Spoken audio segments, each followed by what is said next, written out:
আমাদের হাতে কম সময় থাকলে এই টিফিন রেসিপিটা বানিয়ে নিতে পারেন। আর এটা কিন্তু কম সময়ে অনেক লোভনীয়, অনেক মজাদার। ছোটরা খুবই পছন্দ করে।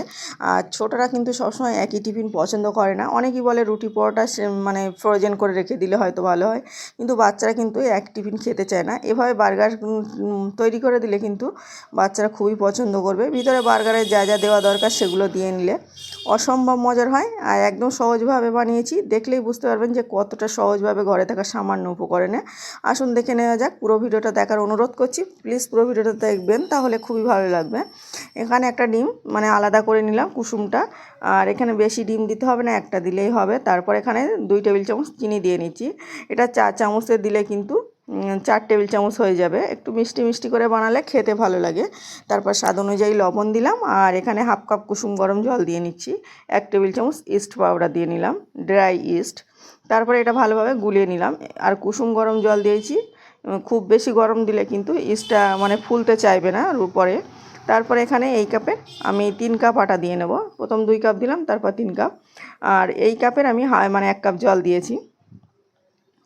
যে কোনো কাপ বাটি মেনশনটা ঠিক রাখলে কিন্তু ডোটা একদম পারফেক্ট হবে। যে কোনো কাপে 1 কাপ জল দিলে সেখানে 2.5 কাপের মতো আটা লাগবে, বা 3 কাপও লাগতে পারে কাপের অনুযায়ী। তারপরে এভাবে একটু আটা অল্প অল্প করে দিয়ে মেখে নিলাম। এখানে আর অন্য কোনো উপকরণ দেওয়ার লাগবে না। তবে পুরো ডোটা কিন্তু পারফেক্ট করে বানালে যে কোনো রুটির ক্ষেত্রে ভালো হবে। কতক্ষণ বেক করতে হবে এটাও ভালোভাবে প্রসেসটা জানলে কিন্তু ভালোই হবে। আগের পজিশনে মানে তেল দিলে তেলটা কিন্তু ওই রুটিটা আমি এভাবেই তেল দিয়ে নিই, খুব ভালো হয়। তারপরে এখানে আমি হাতে একটু তেল দিয়ে আর এভাবে ডলে ডলে মেখে নিচ্ছি।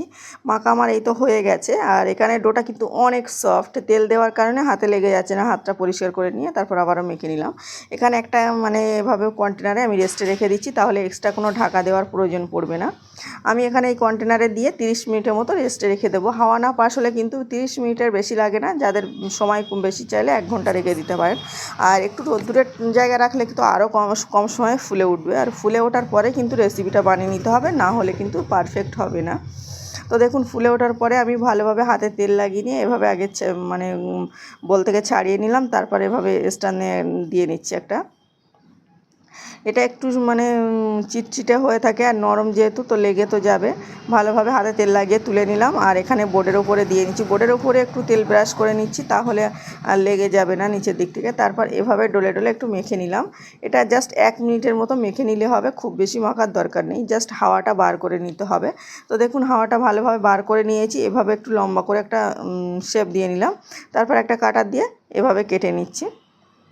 চাইলে কিন্তু হাত দিয়েও কেটে নিতে পারেন, তো এটা হাত দিয়ে কাটলে লেগে যায় যেহেতু নরম নরম ডোটা তৈরি করা হয়েছে। তারপরে আমি এখানে মানে ছোট ছোট ভাগ করে সমান সমান করে 4টে তৈরি করে নিলাম। এবারে এভাবে একটু রুটি বেলে নিচ্ছি। আজকে একটু অন্যরকমভাবে বানাবো, ভিতরে অনেকগুলো লেয়ার পরে, এভাবে খেতেও ভালো লাগে আর বাচ্চারা খুবই পছন্দ করে। দেখুন রুটি করে নিয়েছি একটা বড় সাইজের। রুটিটা আমার বেলা হয়ে গেছে, তেল লাগিয়ে নিয়ে বেলে নিলাম। তারপরে আমি এখানে এর মধ্যে কিছু দেবো না, জাস্ট এভাবে ফোল্ড করে নেব। একটু ভালোভাবে দেখলেই বুঝতে পারবেন। এভাবে ফোল্ড করে নিলে কিন্তু ভিতরে অনেকগুলো লেয়ার পরে, খেতেও ভালো লাগে, দেখতেও তো অনেক লোভনীয় হয়েছে, দেখেই বুঝতে পারছেন। তারপরে এভাবে দিয়ে দিলাম মানে ভাঁজ ভাঁজ করে। আর এবারে ঘুরিয়ে এভাবে গোল করে নেব। চাইলে এভাবে লম্বা করেও বানাতে পারেন যদি প্লেটে বানান বা অন্য কিছুতে। আমি তো বাটিতে বানাবো, ওই জন্য আমি এভাবে গোল করে শেপ দিয়ে নিলাম। দেখুন এভাবে একটু জাস্ট চেপে দিলে হবে। তো সবগুলো আমার এভাবে বানানো হয়ে গেছে। আর ওদিকে আমি বাটি নিয়েছি 4টে। বাটিতে আমি কিন্তু ভালোভাবে তেল ব্রাশ করে নিয়েছি। আর বাটিতে তেল ব্রাশ করে নিলে মোল্ড আউট করার সময় কোনো রকম অসুবিধা হয় না, হালকা হাতে টান দিলে উঠে আসে।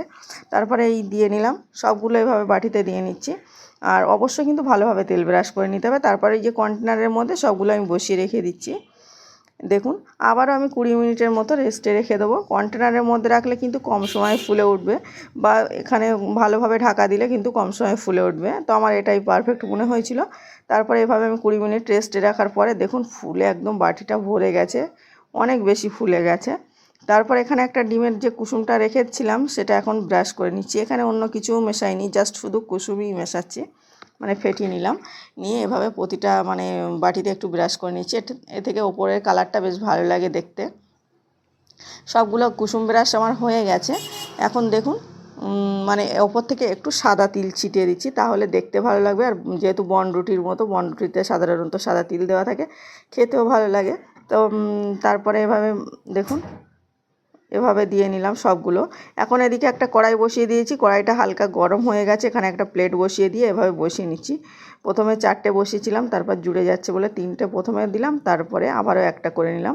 3টে দিয়েছি, আমি এখানে 25 মিনিটের মতো বেক করে নিয়েছি। এখানে চাইলে কম বেশি হলে কম বেশি করে মানে টাইমটা লাগবে। ওপর থেকে কালার আসলে দেখলেই বুঝতে পারবেন যে রেডি হয়ে গেছে। আমি একটু ছাড়িয়ে নিলাম, নিয়ে দেখাচ্ছি জাস্ট কতটা নরম তুলতুলে হয়েছে আর অনেক বেশি সফট। দেখুন এখানে সবগুলো আমি এবার ছাড়িয়ে নিলাম। এটা কিন্তু অনেক বেশি গরম, আমি ধরতে পারছিলাম না। তারপর তুলে নিয়ে এখানে আলাদা জায়গায় রেখে আমি দেখাচ্ছি যে এটা কিন্তু এখনও গরম, জাস্ট আমি টিপে দেখাতে পাচ্ছি না। একটু ছাড়িয়ে নিলে বুঝতে পারবেন যে কতটা মজার হয়েছে। আর এই যে ছিঁড়ে ছিঁড়ে গেছে, এগুলো এত বেশি ফুলেছে ওপরে ঢাকনাতে লেগে এগুলো ছিঁড়ে গেছে। অবশ্যই অনুরোধ করছি এভাবে ট্রাই করে দেখবেন, সকলের পারফেক্ট হবে।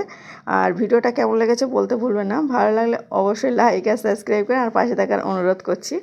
আর দেখুন একটু ছাড়িয়ে নিই তাহলে বুঝতে পারবেন। আর এটা কিন্তু অনেক বেশি নরম ছিল, ওই জন্য কানার মানে বেশি ফুলে গেছে, ওই জন্য কানার দিকে আবার একটু নেমে গেছে। একটু সাবধানে তুলে নিচ্ছি, যেহেতু তেল ব্রাশ করা আছে কোনো রকম অসুবিধা হবে না। আর যে ভাঁজ ফোল্ড করেছিলাম ওই জন্য ভিতরতে ওই ভাঁজটা খুলে খুলে আসছে। দেখুন অসম্ভব মজার হয়েছে। আপনাদের কেমন লেগেছে বলতে ভুলবেন না। আর ভিডিওটা দেখার জন্য ধন্যবাদ সবাইকে। আবারও দেখা হচ্ছে অন্য কোনো ভিডিওয়। ততক্ষণে ভালো থাকবেন, সুস্থ থাকবেন। আর বাচ্চাদের কিন্তু এভাবে দিলে বাচ্চারা ভীষণ পছন্দ করবে। স্কুল টিফিনে বলুন আর সকালের জলখাবারে দুধ রুটিতে বলুন, বড়রা কিন্তু এটা অনেক বেশি পছন্দ করবে। আর ঘরে যদি এত স্বাস্থ্যকরভাবে এত মজার রেসিপি বানানো যায়, যে কোনো কারো ভালো লাগবে। প্লিজ ভিডিওতে একটা লাইক করে যাবেন। আর পরবর্তী ভিডিওর নোটিফিকেশান পেতে অবশ্যই চ্যানেলের মানে সাবস্ক্রাইব করে আর পাশের অল অপশানটা ক্লিক করে রাখবেন, তাহলে সবার আগে সহজ সহজ আর মজার রেসিপি আপনার কাছে পৌঁছে যাবে।